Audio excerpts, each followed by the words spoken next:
Et salut, bienvenue pour cet épisode découverte Papatriarcat Plus. J'ai pris le parti maintenant de vous laisser découvrir un extrait des bonus le jour de leur sortie. Ne soyez pas étonnés, c'est pour ça que je fais ce petit message avant. L'épisode va s'arrêter au bout de quelques minutes.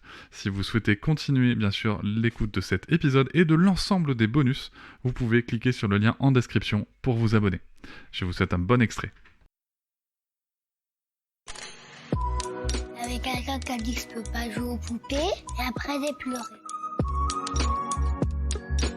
Bienvenue sur Papatriarcat, le podcast qui réfléchit à la parentalité au XXIe siècle pour l'affranchir du modèle patriarcal.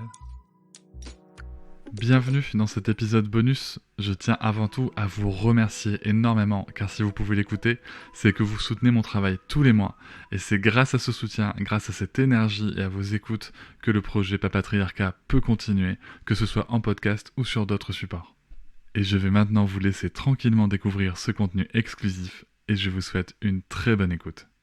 Salut Constance. Salut Cédric. Merci de revenir dans le podcast Papatriarcat pour cet épisode bonus. Donc je vais juste redire un petit peu qu'est-ce qui amène notre sujet, puisque toi donc tu es une femme en couple avec une autre femme, en couple marié, maman de 4 enfants, comme on a pu l'écouter dans l'épisode général, mais aussi tu tiens un podcast. Alors, tu es aussi doula. Comme métier, mais tu tiens aussi le podcast Les enfants vont bien, qui parle des familles notamment homoparentales et d'autres minorités de genre. Oui, complètement. Et ça me semble... qu'est-ce qui t'a donné envie de créer ce podcast ? Alors en fait c'est simple, je suis partie du constat, d'où le titre du podcast, que en fait globalement la société s'interrogeait sur le bien-être de nos enfants, alors qu'elle ne le fait pas pour les couples hétéroparentaux, enfin pour les familles hétéroparentales. Pas de la même manière. Pas de la même manière. Mais en tout cas, pour nous, enfin pour nos familles, par défaut, on pense que les enfants vont mal. Et donc moi, j'avais envie de dire au monde entier, j'ai envie de dire, je vois large, j'ai envie de croire que je peux toucher du monde, que non, nos enfants vont bien. Et surtout, en fait, ce qui s'est passé, c'est que en 2013, quand le vote de la loi sur le mariage pour tous est passé, pour les gens, notre combat était fini. C'était bon, on avait le mariage, on avait dans l'imaginaire collectif, on pouvait avoir des enfants, tout était réglé.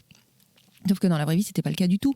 Dans la vraie vie, Hollande, il a voté le mariage pour tous, oui, et il s'est arrêté là. Et en fait, il nous a donné gracieusement, entre guillemets, mais il a fallu se battre, l'adoption, on va dire, en tout cas la reconnaissance des enfants nés du couple par le biais d'une adoption. Donc, ce qui voulait dire qu'il fallait encore qu'on aille prouver que nos enfants allaient bien, pour pouvoir les adopter, pour que le deuxième parent du couple puisse avoir un lien filial, une filiation avec nos enfants. Alors attends, ça veut dire qu'on se retrouve dans une situation où un parent donc du même sexe, marié en plus, se trouve à devoir prouver, non pas, à la rigueur, si tu veux, qu'on doive prouver que le parent était là à la conception, était déjà en couple, je vois une logique. Et là tu me dis qu'il faut prouver que les enfants vont bien. Oui. Mais quel couple hétéro, du coup, qui fait des bébés couettes, doit prouver que leurs enfants vont bien après ? Bah écoute, je te laisse réfléchir, mais aucun, hein, soyons clairs. Même dans le cadre de maltraitance, souvent les parents n'ont rien à prouver. Pardon, il fallait que je le place. Vas-y, y a pas de souci, tu peux. Et c'est vrai que nous, on s'est retrouvés à devoir fournir des témoignages de nos familles. Donc c'est pas du tout, tu vois, dans des familles où nous, c'est très accepté. Mais dans des familles où c'est compliqué, c'est pas accepté, va demander un témoignage à tes parents pour autoriser l'adoption d'un enfant au conjoint. Enfin... Et voilà, c'est la fin de cet extrait. J'espère qu'il vous a plu. Si vous souhaitez en découvrir plus et découvrir aussi tous les épisodes bonus, mais aussi avoir accès aux épisodes un jour plus tôt et ne plus avoir ni pub ni sponsor, je vous invite à vous abonner à Papatriarcat Plus au lien en description du podcast. Je vous souhaite une très belle journée. Je vous remercie de m'avoir écouté. Je vous invite à vous abonner et nous pouvons aussi nous retrouver sur Facebook, Instagram et sur le blog papatriarcat.fr. À bientôt.